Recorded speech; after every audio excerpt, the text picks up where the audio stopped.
Assalamualaikum warahmatullahi wabarakatuh. Salam sehat dan salam semangat.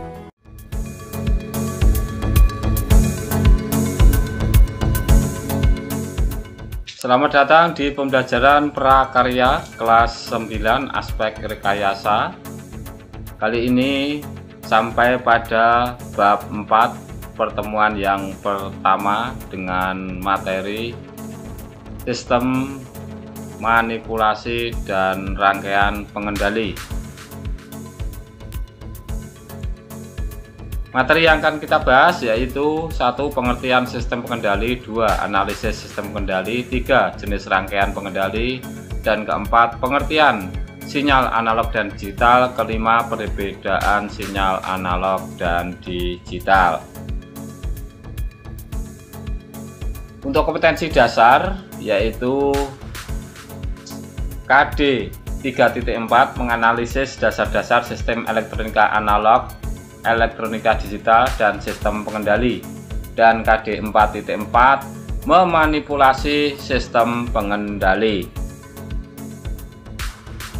Tujuan pembelajaran: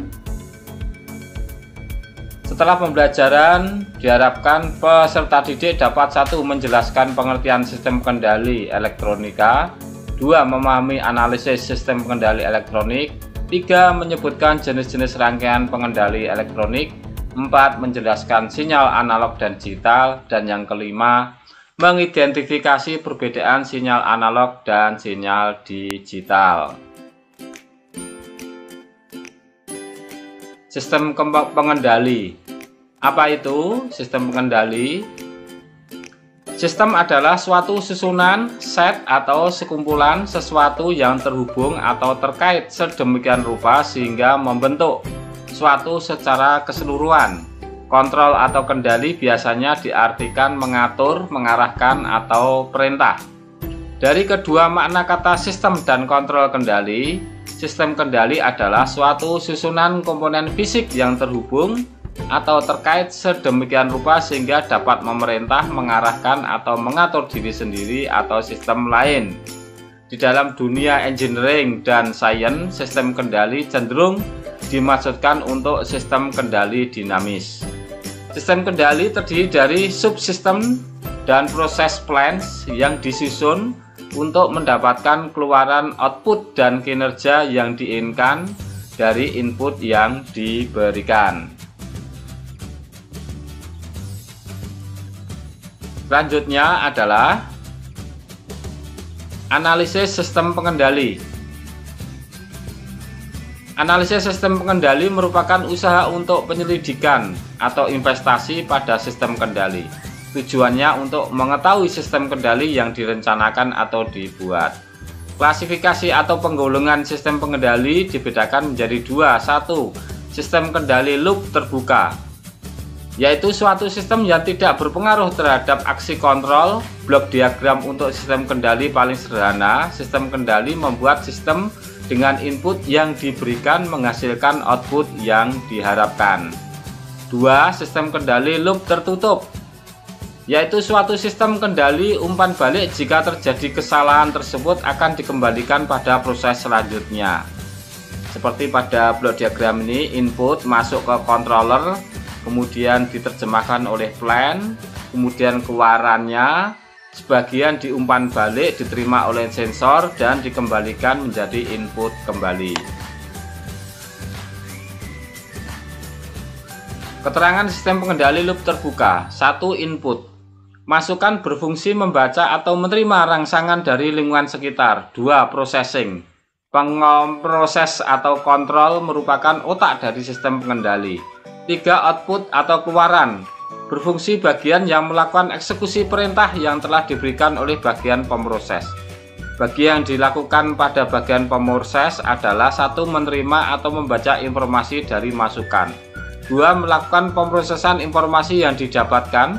3. Menentukan langkah yang akan dilakukan dengan melakukan perintah pada bagian keluaran untuk melakukan eksekusi. Contoh sistem kendali loop terbuka, yaitu penggunaan elevator atau lift. Pada saat tombol yang menunjukkan nomor lantai tujuan ditekan, maka elevator akan bergerak naik turun menuju lantai tujuan tersebut.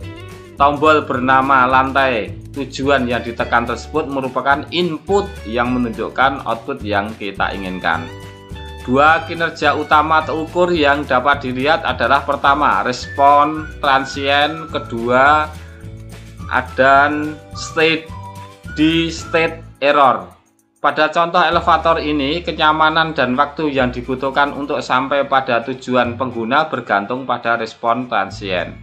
Jika respon ini terlalu cepat, kenyamanan penumpang yang dikorbankan. Jika terlalu lambat, waktu yang diperlukan juga semakin besar. Steady state error juga merupakan indikator kinerja yang sangat penting, karena keselamatan penumpang dan kenyamanan akan dikorbankan jika output tidak sesuai yang diinginkan. Pengertian sistem, sinyal, dan data. Era digital adalah zaman atau waktu semua aktivitas menggunakan sistem digital. Sistem digital telah menggantikan sistem lama, yaitu sistem analog. Mengapa sistem digital lebih dipilih dibanding sistem yang lain? Apa pengertian dan perbedaannya? Pengertian sistem adalah suatu kumpulan berbagai hal yang saling terhubung membentuk satu kesatuan. Sistem berasal dari bahasa Latin systema yang berarti berhubungan. Sistem digunakan untuk mengolah sebuah data atau informasi dari elemen-elemen untuk menjalankan fungsi atau tujuan tertentu. Sedangkan pengertian sinyal dapat diartikan sebagai sekumpulan nilai yang mewakili sebuah variabel fisik. Variabel fisik misalnya adalah suara, cahaya, temperatur, dan arus atau current. Variabel fisik ini berubah terhadap waktu bergantung pada sebuah sumbu spasial. Pengertian data adalah sekumpulan informasi yang didapat dari suatu pengamatan, dapat berupa angka, lambang, atau sifat. Menurut Webster New World Dictionary, pengertian data itu suatu yang diketahui atau dianggap. Diketahui artinya yang sudah terjadi, merupakan fakta atau bukti. Pengertian sistem analog dan digital.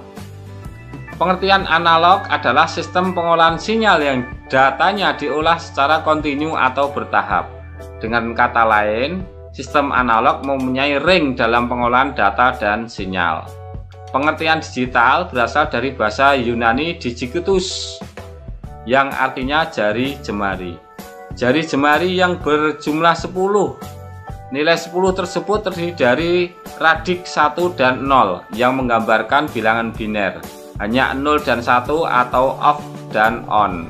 Kalau lampu, nyala dan padam. Semua sistem komputer menggunakan sistem digital sebagai basis datanya. Dapat disebut juga dengan istilah bit atau binary digit. Digital adalah pengolahan sinyal yang datanya diolah secara diskrit, yaitu nilainya berubah secara ekstrim, naik atau turun secara drastis. Jika diumpankan dalam kehidupan sehari-hari, sinyal analog seperti perubahan siang dan malam. Jika di saat fajar, sinar mentari bertahap mulai dari redup hingga semakin terang. Puncaknya adalah siang hari, lalu berangsur-angsur meredup sampai senja terbenam gelap. Bayangkan jika perubahan siang dan malam adalah secara digital, maka saat fajar sinar matahari langsung terang adalah siang. Terangnya bertahan tidak berubah sampai senja tiba-tiba langsung gelap gulita. Ini dikarenakan sinyal digital tidak mempunyai range dalam perubahan nilai-nilai digital. Perbedaan sistem analog dan digital. Sistem analog 1 bersifat kontinu, sedangkan digital bersifat diskrit 0 dan 1. Kemungkinan error yang besar karena memiliki ring dalam sistem analog, sedangkan digital kemungkinan error yang kecil karena hanya ada dua data, yaitu 0 dan 1. 3. rentan terhadap gangguan noise untuk sinyal analog, sedangkan digital lebih tahan terhadap gangguan atau noise. Yang keempat, pengolah sedikit data pada sistem analog, sedangkan sistem digital mengolah banyak data. Dan perbedaan yang kelima, pengolahan data yang rumit mengatur frekuensi dan amplitude pada sistem analog, sedangkan sistem digital pengolahan data lebih sederhana karena hanya mengatur kondisi 0 dan 1. Dan yang terakhir, perbedaan sistem analog yaitu perawatan sistem yang mahal, sedangkan sistem digital perawatannya sistem lebih murah. Dari tabel tersebut terlihat bahwa sinyal digital selalu lebih unggul dari sinyal analog. Suara yang kita ucapkan, musik yang kita dengar, pergerakan kita, suhu dan cahaya matahari semua adalah bersifat analog. Semua besaran analog harus diubah menjadi besaran digital agar lebih mudah dimodifikasi atau diterapkan. Ini perbedaan pada jam analog dan jam digital. Selanjutnya, tugas lembar kerja untuk anak-anak, silahkan 1 sampai 10 kalian tuliskan nama contoh alat pengendali. Saya beri contoh remote TV ya, kemudian gambarnya dan fungsi dari remote tersebut berfungsi untuk apa. Kamu kerjakan sampai nomor 10. Dari saya cukup sekian, kurang lebihnya mohon dimaafkan. Sampai bertemu di pembelajaran prakarya bab 4 pertemuan yang kedua. Wassalamualaikum warahmatullahi wabarakatuh.